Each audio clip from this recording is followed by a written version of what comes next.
सर्व मुद्रित माध्यमे आणि इलेक्ट्रॉनिक माध्यमांच्या प्रतिनिधींना माझा नमस्कार। जिल्हा परिषद व पंचायत समिती निवडणुका संदर्भात आजची ही पत्रकार परिषद इथे राज्य निवडणूक आयोगामार्फत आयोजित करण्यात आली। माननीय राज्य निवडणूक आयुक्त दिनेश वाघमारे यांचं मनपूर्वक स्वागत करतो। पत्रकार परिषदेला आमचे सचिव काकानी साहेब उपस्थित आहेत आणि उपायुक्त राजेंद्र पाटील देखील उपस्थित आहेत। नेहमीप्रमाणे सर आपल्याला सविस्तर सांगतील, त्यानंतर थोडक्यात हिंदी आणि इंग्रजीमध्ये ब्रीफिंग करतील आणि मग प्रश्नोत्तर होतील। पुन्हा एकदा आपलं स्वागत आणि मी माननीय आयुक्त महोदयांना विनंती करतो की त्यांनी पत्रकार परिषदेला सुरुवात करावी। हा माईक सुरू ठेवायचा आहे की फक्त स्पीकर?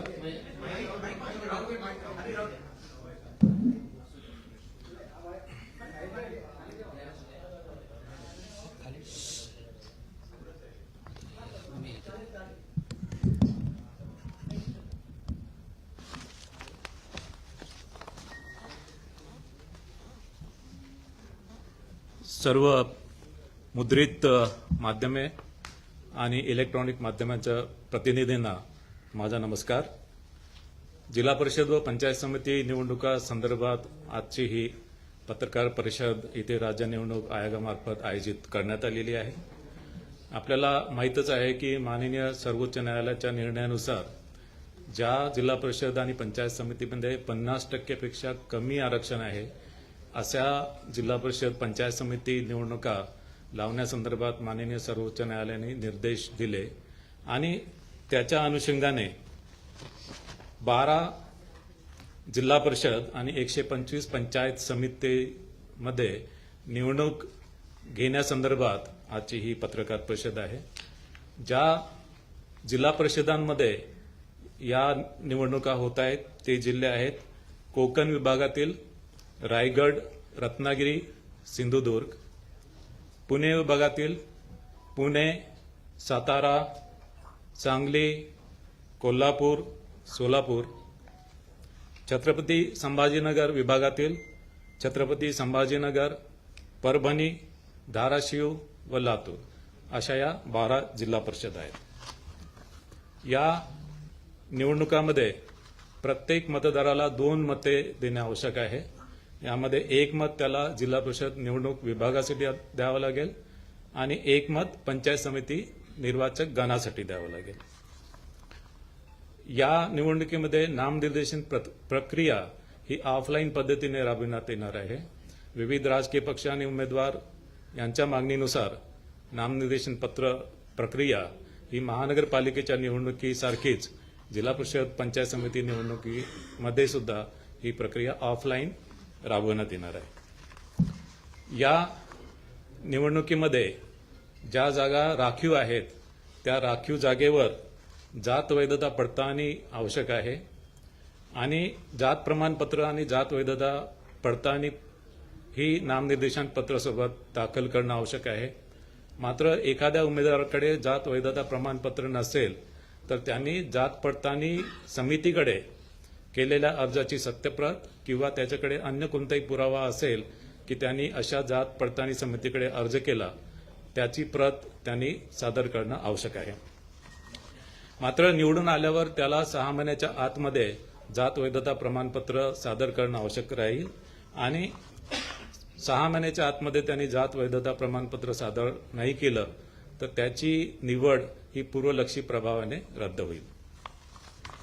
या निवडणुकीमध्ये मतदान केंद्र एकूण 25,482 आहे आणि या निवडणुकीसाठी आम्ही इलेक्ट्रॉनिक वोटिंग मशीनद्वारे ही निवडणूक घेणार आहे आणि त्यामध्ये एकूण कंट्रोल युनिट 51,537 आम्ही वापरणार आहोत आणि बॅलेट युनिट 1,10,329 इतके बॅलेट युनिट आम्ही वापरणार आहोत।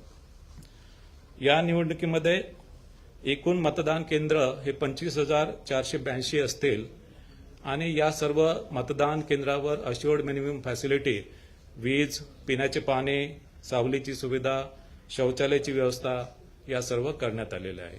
याशिवाय काही मतदान केंद्र हे आदर्श मतदान केंद्र म्हणून निर्माण केल्या जातील आणि काही मतदान केंद्र हे पिंक मतदान केंद्र असतील।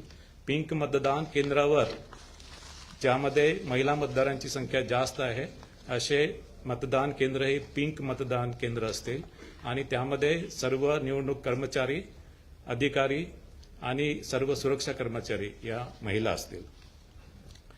या निवडणुकीसाठी 1 जुलै 2025 ची मतदार यादी वापरणार आहोत आणि इलेक्शन कमिशन ऑफ इंडियाकडून जी मतदार यादी आली ती मतदार यादी जिल्हा परिषद विभाग व पंचायत समिती गणनिहाय ही विभाजित केलेली आहे. 3 नोव्हेंबर 2025 रोजी अंतिम मतदार यादी ऑलरेडी प्रसिद्ध झालेली आहे आणि 27 नोव्हेंबर 2025 रोजी मतदान केंद्रनिहाय मतदार यादी ही प्रसिद्ध झालेली आहे. आपल्याला माहीतच आहे की या मतदार याद्या या भारत निवडणूक आयोगाकडून आलेल्या असल्यामुळे या मतदार यादीमध्ये कोणतेही नाव याच्यामध्ये समाविष्ट करणे किंवा कोणतेही नाव याच्यामधून वगळणे ही राज्य निवडणूक आयोगाच्या कार्यकक्षेत येत नाही. यामध्ये दुबार मतदार आम्ही टूलद्वारे आयडेंटिफाय केलेले आहेत आणि दुबार मतदारासंदर्भात योग्य ती कार्यवाही आमच्या ज्या मार्गदर्शक सूचना आहे त्याप्रमाणे रिटर्निंग ऑफिसर आणि जिल्हाधिकारी हे करतील.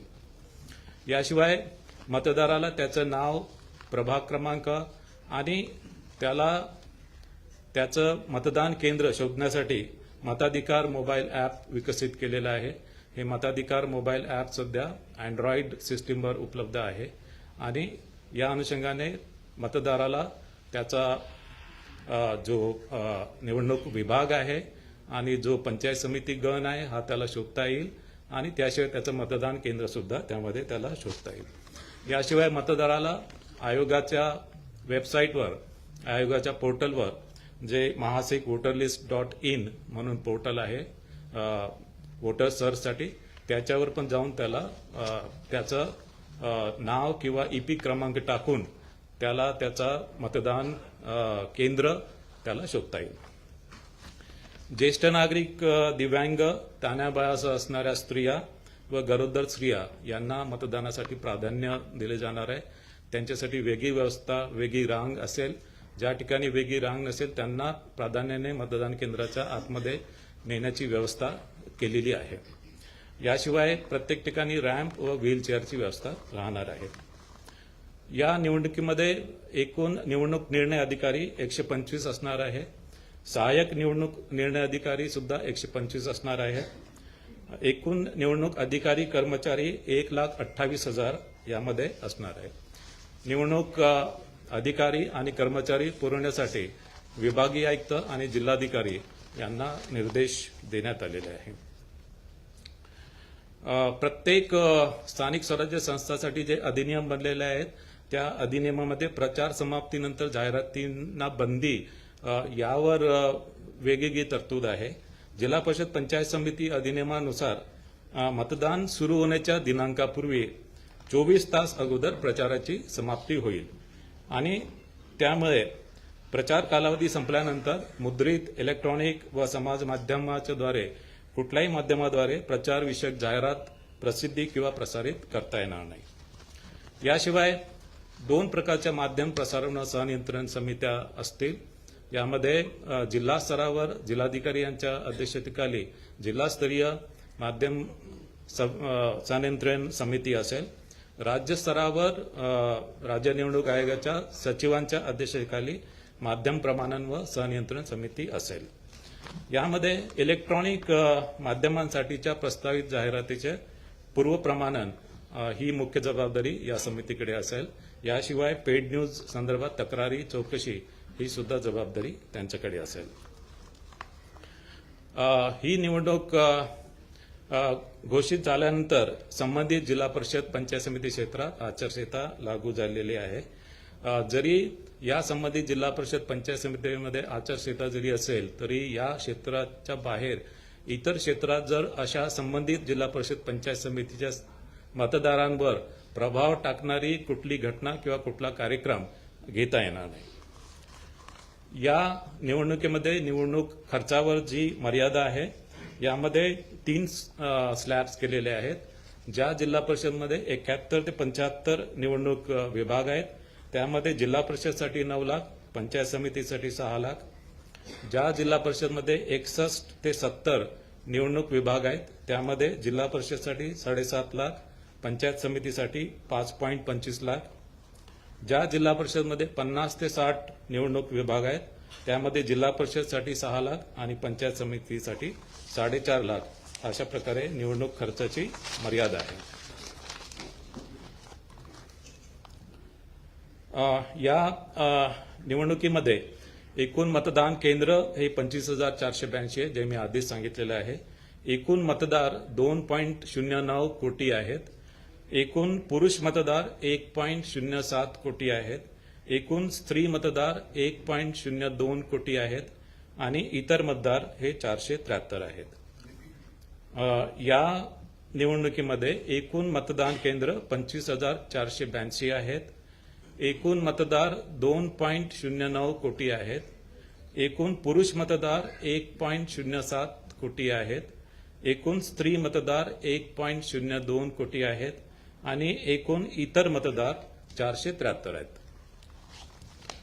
ज्या जागांसाठी निवडणूक घ्यायची आहे त्यामध्ये 12 जिल्हा परिषदमध्ये एकूण 731 निवडणूक विभाग आहेत, म्हणजे 731 जिल्हा परिषद सदस्य निवडून द्यायचे आहेत. त्यामध्ये महिलांसाठी 369 जागा आहेत. अनुसूचित जातीसाठी 83 जागा आहेत. अनुसूचित जमातीसाठी 25 जागा आहेत आणि नागरिकांचा मागास प्रवर्ग यासाठी 191 जागा आहेत.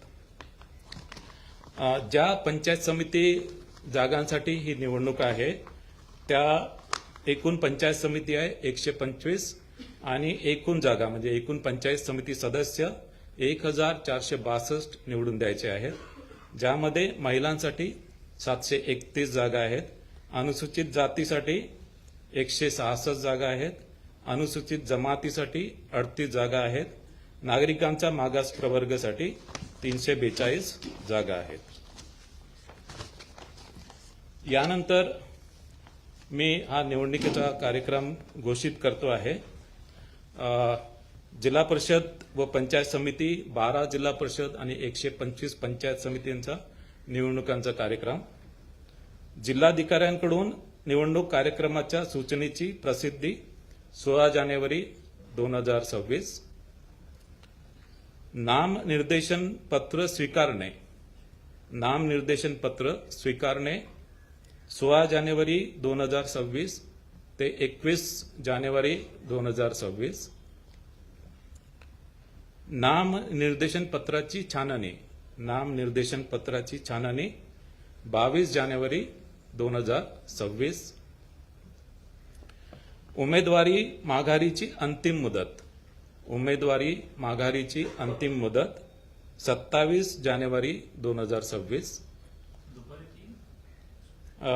उमेदवारी माघारीची अंतिम मुदत 27 जानेवारी 2026 दुपारी 3 वाजेपर्यंत. अंतिम उमेदवाराची यादी व निवडणूक चिन्ह वाटप. अंतिम उमेदवारांची यादी व निवडणूक चिन्ह वाटप 27 जानेवारी 2026 दुपारी 3:30 नंतर. अंतिम उमेदवारांची यादी व निवडणूक चिन्ह वाटप 27 जानेवारी 2026 दुपारी 3:30 वाजेनंतर. अंतिम उमेदवाराची यादी. अंतिम उमेदवारांची यादी 27 जानेवारी 2026.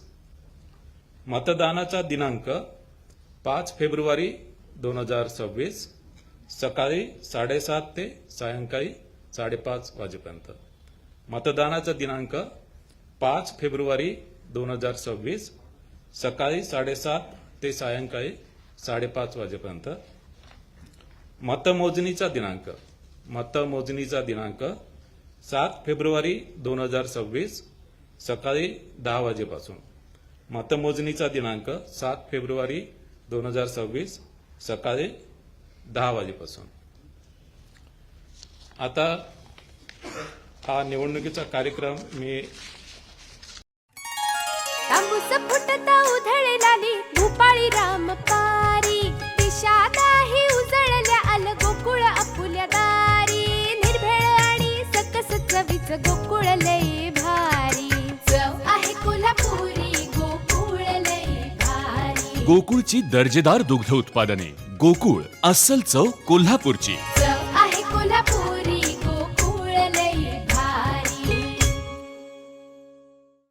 महाराष्ट्रातील ताज्या घडामोडी पाहण्यासाठी लाईव्ह 24 तास न्यूज चॅनलला सबस्क्राईब करा आणि बेल आयकॉनवर क्लिक करा.